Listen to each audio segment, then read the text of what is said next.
Thank you, Mr. Speaker. The Prime Minister mentioned our armed forces. Can I mention them again? We lost 457 personnel in Afghanistan killed and several thousand who suffered life-changing injuries. So I and some of my colleagues on the Defence Committee were absolutely stunned to see a video posted by our own chairman lauding the Taliban's governance of Afghanistan, not mentioning they're still trying to identify and kill Afghan civilians who sided with NATO forces, and also not mentioning the fact they don't like girls to go to school.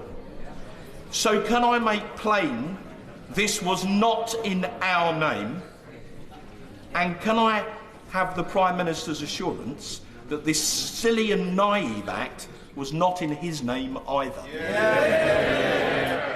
Well, Mr. Speaker, I join with my honourable friend in paying tribute to our brave serving personnel and veterans and thank them for their service, as indeed we've touched on earlier today. And we have repeatedly and will continue to repeatedly call out the human rights abuses that we see around the world, and he mentions rightly the prohibition on women being educated in Afghanistan, which is something we've spoken about in the past. But we will also continue to have dialogue with regimes. That doesn't mean that we consider those regimes to be legitimate or approve of their actions, but that is all part, as he will understand, of establishing normal diplomatic presence in countries when the situation allows. But I'll very happily look into the specific case that he brought up with me.